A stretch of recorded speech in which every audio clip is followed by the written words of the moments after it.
O muçulmano Afshin Javid acreditava estar servindo a Deus enquanto se envolvia com o grupo terrorista Hezbollah. Porém, ele ficou aterrorizado depois de ver Jesus face a face e chocado com as coisas que ouviu de Cristo. Seu encontro sobrenatural com Deus transformou sua vida e fazendo conhecer o amor e o perdão de Deus que estão disponíveis em Jesus. Mas antes de iniciarmos esta história, peço que você nos ajude a crescer este canal. Estou começando agora e para fazer isso é simples, basta que você curta nossos vídeos e se inscreva neste canal, para que assim mais histórias cheguem até você, mais testemunhos do YouTube envie até você.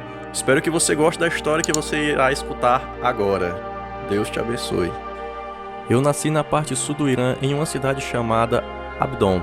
Eu nasci em uma família muçulmana xiita. O meu avô era um líder muçulmano e teve 19 filhos.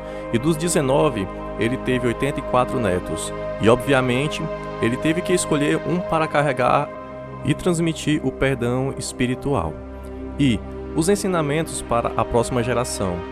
E aconteceram algumas coisas, alguns acidentes onde eu deveria ter morrido, mas todas as vezes, antes de uma situação de perigo vir em minha direção, eu via uma silhueta de uma pessoa que sempre estava lá. Eu falava isso abertamente para todas as pessoas.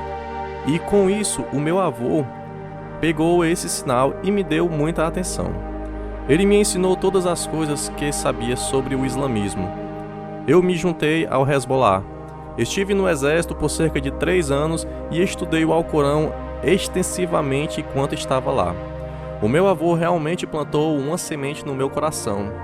O Angel deveria compartilhar o Islã com os pobres cristãos que estavam enganados e que se desviaram. E que, obviamente, eu deveria ser um líder espiritual para a nossa família fora do Irã. Certa vez eu viajei para a Malásia, onde fui pego com 30 passaportes ilegais, e então eu fui preso. Eu comecei a ensinar o islamismo na prisão, e a dizer para todos o que eles deveriam fazer e quais eram seus deveres para com Alá. Essa era a minha rotina diária. Eu rezava 5 vezes por dia. Os xiitas rezam 3 vezes e eles incluem 7 rakats ou palavras nessas 3 vezes em que oram. Mas como eu queria passar mais tempo com Deus, eu rezava em 5 horários separados e no final da noite eu rezava orações extras. Eu tinha um hábito de ler o Alcorão de capa a capa, uma a cada 10 dias, e com isso eu ganhei poderes espirituais do Islã. No Alcorão existem os gênios que são os seres espirituais, então falar com eles não é proibido. Existem histórias de conversas com eles que o próprio profeta Maomé teve, e eu consegui me conectar a esse círculo espiritual. Eu consegui adquirir poderes deles. Eu orava pelas pessoas, especificamente quando alguém as machucava ou fazia algo com elas. E essas pessoas vinham até mim e me pediam para fazer uma oração. E imediatamente essa pessoa que as prejudicou adoecia ou tinha um acidente, esse tipo de coisa, sabe? Eu conseguia fechar os olhos e te dizer o que tal pessoa estava fazendo em outra sala. E isso me deixou com mais fome de poder. Então eu passei a meditar mais e mais no Alcorão. E uma noite, enquanto eu estava fazendo isso, pois existem palavras com Alcorão que devem ser repetidas continuamente e repetidamente, mas que não têm nenhum significado, são os segredos do Alcorão. E quando eu estava meditando sobre isso, um espírito entrou na sala e ele era muito mais poderoso do que eu poderia suportar. Eu fiquei com muito medo. Então eu tentei usar todas as ferramentas que o Islã me deu em nome de Alá. Eu dizia: eu ordeno que você saia, Satanás. Eu repreendo esse tipo de coisa. Eu usei tudo e nada estava ajudando naquele momento. Eu estava totalmente desesperado e senti como se estivesse sufocando até a morte. Eu senti como se eu estivesse morrendo naquela cela. E então eu gritei aos céus e disse: Deus, me ajude!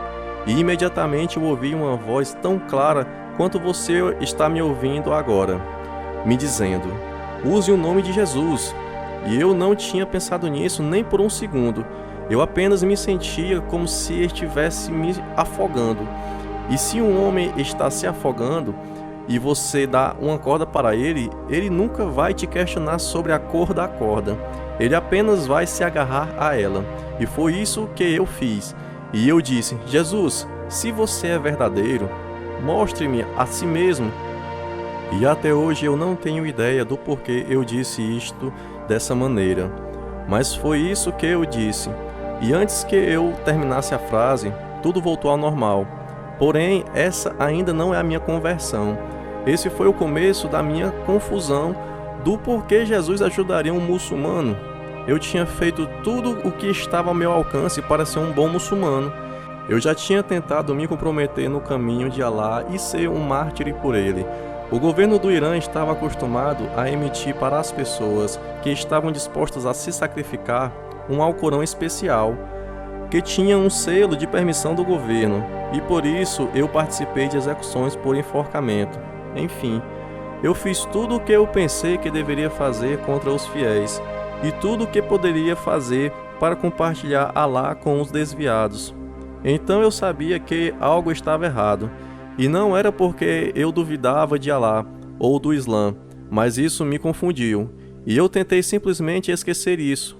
Mas aquela pergunta de por que Jesus ajudaria um muçulmano continuou vindo até mim. Eu acreditava em Maomé, o último profeta. Eu pensava que estava na religião perfeita. Então por que Jesus viria me ajudar? E naquele período de 2 semanas, eu fiquei muito confuso e eu disse, ok, eu vou orar e jejuar, e pedir ao próprio Deus para me mostrar o caminho. É claro que naquele momento eu pensei nos vários versos e ensinamentos do Alcorão que dizem que os caminhos de Alá são muitos, e que não importa que parte da montanha você está escalando, você sempre chegará ao topo da mesma montanha. E então eu pensei que, bem, talvez seja isso que Deus é. Talvez Deus tenha um caminho específico para mim, e Ele quer que eu siga esse caminho específico. E eu pensei que nunca descobriria a resposta, a menos que eu fizesse essa pergunta, e então eu a fiz. Eu orei e jejuei, e do fundo do meu coração, com todas as minhas forças, eu perguntei a Deus, o que queres que eu faça? Que caminho queres que eu siga?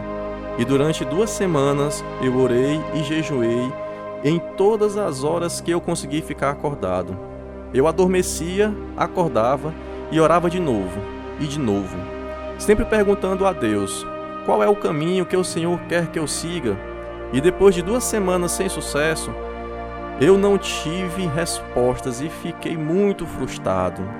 Então eu pensei, esquece. O que eu estou fazendo não tem hipótese alguma de descobrir o que Ele quer. Será que Deus realmente existe? Será que eu desperdicei toda a minha vida e tive medo todo esse tempo? Eu tentei fazer de tudo para agradar Alá, porque agora Ele me confunde. Se Alá é todo grande, Ele conhece o meu coração. Ele sabe que eu o amo.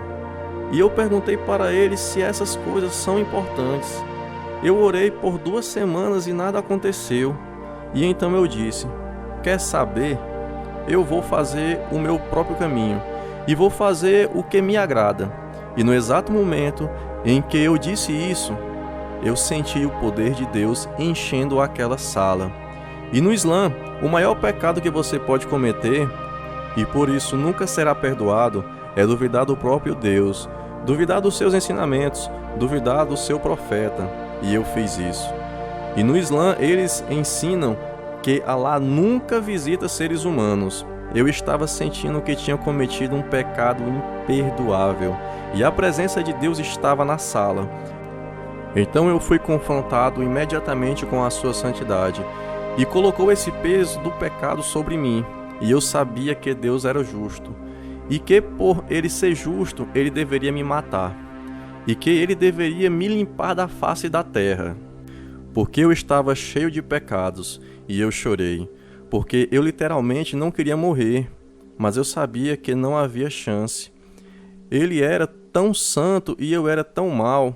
Então eu corri para o canto da cela e segurei a minha cabeça com os meus braços e apenas gritei, Deus, me perdoe, me perdoe, me perdoe. Enquanto eu chorava e dizia me perdoe, eu senti um toque no meu ombro, dizendo, eu te perdoo. E no mesmo instante em que essas palavras foram ditas, eu me senti fisicamente perdoado. E eu não consegui entender isso. eu disse: espere, nós falamos que Deus é misericordioso e gracioso, mas não sabemos se estamos perdoados até o dia do julgamento. É por isso que não há um único versículo no Alcorão que diz que Maomé está no céu, porque ele deve esperar como todas as pessoas pelo dia da ressurreição, onde todos serão julgados. Então, como é que esse Deus me diz: eu te perdoo? E como eu me sinto perdoado? Então eu perguntei e disse: quem é você? Pois eles não podem me perdoar, e eu me sinto perdoado agora. E ele me disse: eu sou o caminho, a verdade e a vida. E no momento que eu ouvi essas palavras, eu sabia que elas eram de grande importância, mas eu não fazia nenhuma ideia do que elas significavam, e ainda não tinha ideia de quem era esse Deus. E então eu perguntei a ele: qual é o seu nome? E ele me respondeu: Jesus Cristo, o Deus vivo. E no momento em que ele falou essas palavras, foi como se cada osso tivesse trincado no meu corpo. E eu sinceramente caí de cara no chão e comecei a chorar na presença de Deus. 18 anos se passaram, mas eu ainda não consigo esquecer o seu amor e a sua misericórdia. Eu não consigo esquecer o que ele fez por mim naquele dia. Ele simplesmente me perdoou. Eu me senti perdoado e caí de cara no chão. Eu apenas chorava, porque durante muitos anos eu tentei agradar a Deus, mas nada do que eu fiz pôde agradar a Deus. Eu me senti muito enganado, porque eles me disseram que Alá era Deus, e ele não é Deus. Eles me disseram o que fazer pelo Hezbollah e a matarem em nome de Alá. Mas então Deus enviou seu amor para mim, e o meu coração, que estava sedento por ele, disse: sim, esta é a verdade. Deus é sobre perdão, Deus é sobre amor. Eu chorei por 2 horas e apenas fiquei aos pés dele. Então ele disse para olhar para cima, e quando eu olhei, eu vi uma espécie de tela de TV, e eu vi pessoas de todas as diferentes gerações, nacionalidades e origens. Eu podia ver cada coisa errada que essas pessoas fizeram, e isso me impressionou. E eu disse: Deus, eu vivo entre todos esses povos, e todos eles são pecadores. E ele respondeu: eu te perdoei tão facilmente, e com a mesma facilidade com que eu perdoei você, eu posso perdoá-los. Mas quem vai contar isso para eles? E então eu disse: envia-me a mim, Senhor. E ele respondeu: vá. E assim foi que eu me tornei um cristão.